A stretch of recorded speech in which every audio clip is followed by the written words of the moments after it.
आज मैं एक नए रिसर्च के बारे में बताने वाला हूँ जो रिसर्च हुआ है यूनिवर्सिटी ऑफ कैलिफोर्निया में सैन फ्रांसिस्को, और ये पब्लिश हुआ है बहुत ही प्रेस्टिजियस और रिप्यूटेड जर्नल में जिसका नाम है नेचर एजिंग।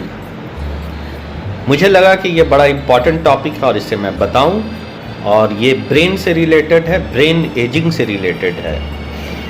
ये रिसर्च एक्चुअली में माइस पे हुआ है। जो भी रिसर्च होता है तो वो माइस पे होता है। माइस के जो ब्रेन में हिप्पोकैम्पस का रीजन है उसमें ऑब्जर्व किया गया कि FTL1 प्रोटीन की मात्राएं होती हैं जो हमारे ब्रेन में भी होगी, हमारे ब्रेन में भी होगी, और इवन हमारे बॉडी में कई जगह पे ये मौजूद होती है, जैसे स्प्लीन में होती है, बोन मैरो में होती है, ब्रेन में होती है, माइक्रोफेज में होती है। तो ये FTL1 किस तरह की प्रोटीन है मैं बता देता हूँ कि ये FTL1 और FTL प्रोटीन होती है जो कि एक नॉर्मल प्रोटीन है, नेचुरली हमारे बॉडी में प्रेजेंट होती है।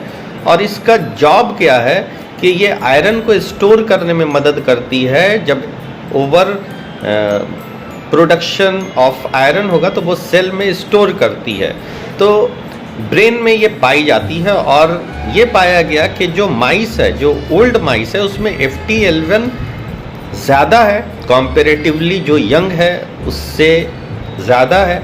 कहाँ ज़्यादा है? तो वो उसके हिप्पोकैम्पस में ज़्यादा है। ठीक है, तो साइंटिस्ट्स ने क्या किया, जो FTL1 है उन्होंने क्या किया कि उसे घटाया।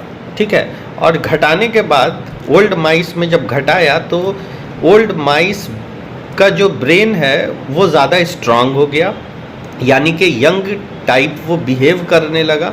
और जो यंग माइस है उसमें FTL1 को जब बढ़ाया गया तो उसमें ज़्यादा कन्फ्यूजन होने लगा, वो ओल्ड माइस की तरह बिहेव करने लगा। तो इस रिसर्च से ये साबित होता है कि अगर FTL1 जब ब्रेन के हिप्पोकैम्पस में बढ़ते हैं तो वो मेमोरी लॉस और तरह तरह के प्रॉब्लम आती है। ठीक है, तो उस कंडीशन को रिजॉल्व करने के लिए हो सकता है कि ये एक बहुत बड़ा रिसर्च हो।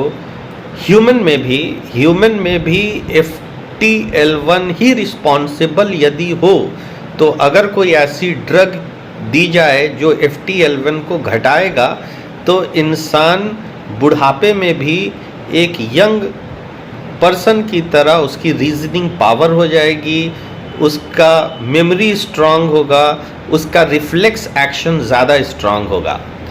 तो थैंक यू।